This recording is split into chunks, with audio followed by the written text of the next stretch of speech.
అధికార దుర్వినియోగం అన్నది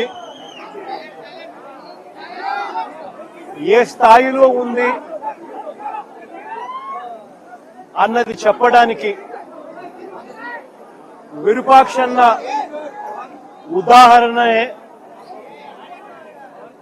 ఒక ప్రస్ఫుటమైన ఎగ్జాంపుల్ గా హిస్టరీలో ఎప్పటికీ నిలబడిపోతుంది. రెడ్ బుక్ రాజ్యాంగంతో వెన్నుపోటు పార్టీ పాలనలో ఆ వెన్నుపోటు పార్టీ నాయకుడు రచించిన కుట్ర రాజకీయాలు ఈరోజు మనం చూస్తా ఉన్నాం. విరూపాక్షన్న అరెస్టు, అన్యాయంగా ఆయనను జైలుకు పంపడం, ఈ రెండు కూడా రెడ్ బుక్ రాజ్యాంగం రాష్ట్రంలో ఎలా అమలవుతా ఉంది అని చెప్పి అద్దం పడతాయి. ఈ వెన్నుపోటు పార్టీ పాలనలో ఈరోజు రాష్ట్రంలో పరిస్థితి ఏమిటి అనంటే బాధితులే ఇవాళ నిందితులు అవుతా ఉన్నారు. రాష్ట్రంలో ఇవాళ పరిస్థితి ఏమిటి అనంటే దాడికి గురైన వారిపైనే కేసులు పెడతా ఉన్నారు. ఈరోజు రాష్ట్రంలో పరిస్థితులు ఏమిటి అనంటే బాధితులకు ఎవరైనా అండగా నిలబడితే వారిని అరెస్ట్ చేస్తా ఉన్నారు.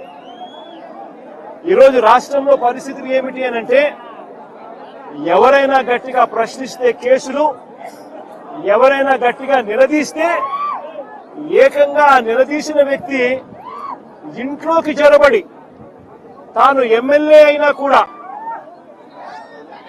అర్ధరాత్రి పూట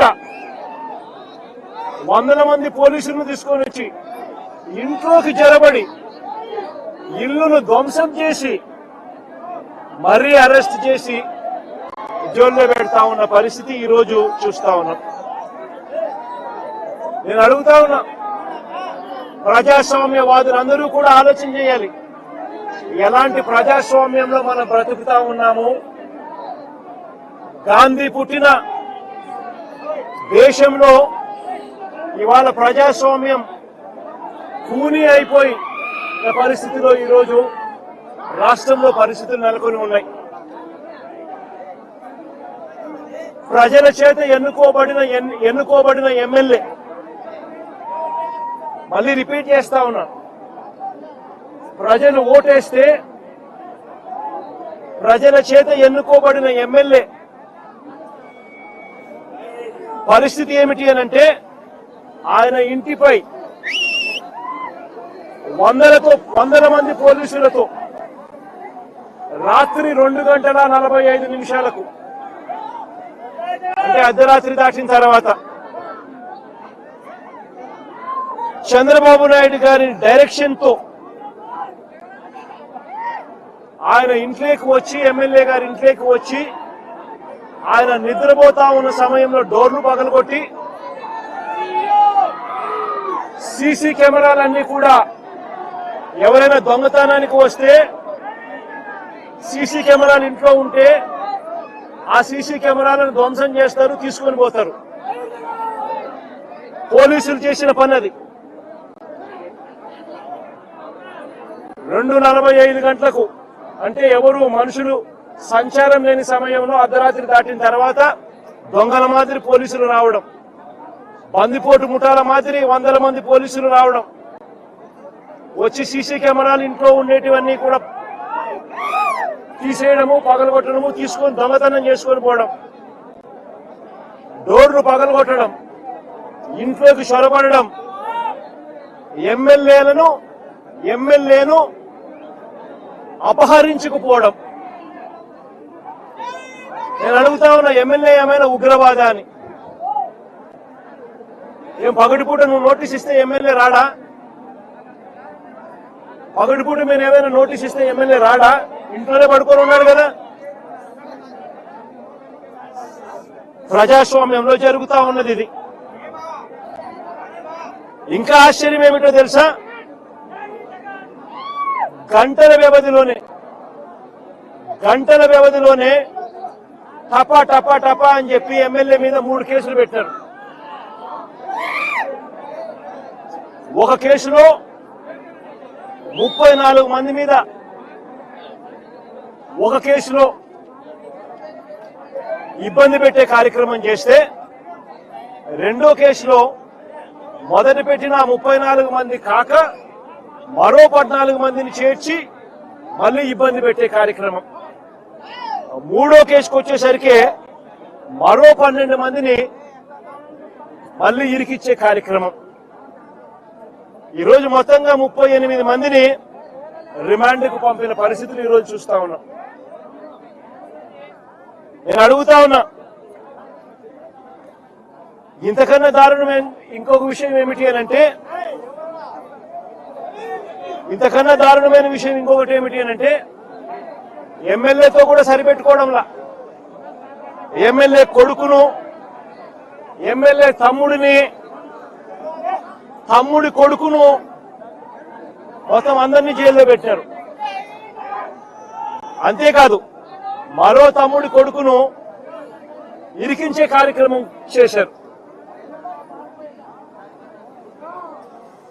ఇలా మొత్తం కుటుంబాన్ని మొత్తం టార్గెట్ చేస్తా ఉన్న పరిస్థితులు కనిపిస్తా ఉన్నాయి. నేను ఒకసారి కొన్ని వివరాలను చెప్తాను, క్లుప్తంగా వివరాలన్నీ. 6 నేరాలు ఎలా చేశారో చెప్తాను. 6 ఇన్స్టెన్సెస్ ఇదే కేసులో నేను సైట్ చేస్తాను. న్యాయం ధర్మం బతుకున్నాయా లేదా అన్నది ప్రజాస్వామ్యంలో ఉన్న ప్రతి ఒక్కరూ కూడా ఆలోచన చేయమని కోరుతా ఉన్నా. ఆగస్టు 1వ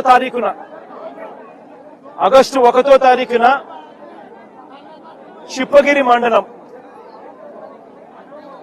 చిప్పగిరి మండలం నుంచి సంగాల అనే ఊరు కేవలం 6 కిలోమీటర్ల దూరంలో ఉంది.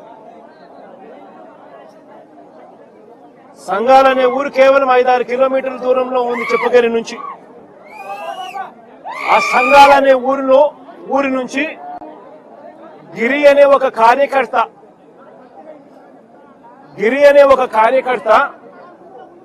ఇరుపాక్షన్నకు తన ఇంటి మీద దాడి జరుగుతా ఉంది అని,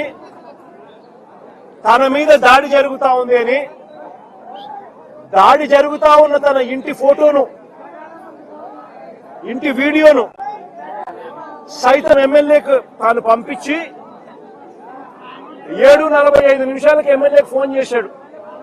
అన్నా, నా ఇంటి మీద దాడి జరుగుతా ఉంది, నా మీద దాడి జరుగుతా ఉంది, పరిస్థితి విషమంగా ఉంది, నన్ను కాపాడండి అన్నా అని చెప్పి ఒక కార్యకర్త ఒక ఎమ్మెల్యేకి 7:45 వీడియో పంపించి మరి తాను ఎమ్మెల్యేకి ఫోన్ చేసి సమాచారం ఇచ్చాడు.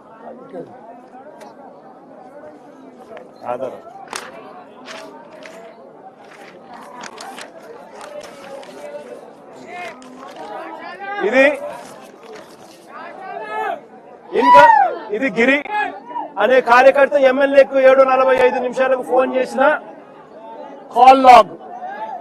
కాల్ హిస్టరీ, ఎమ్మెల్యేకు ఫోన్ చేసిన కాల్ హిస్టరీ, కాల్ లాగ్. 7:45 తాను ఎమ్మెల్యేకి ఫోన్ చేసి ఈ రకంగా మాట్లాడి ఫోటోను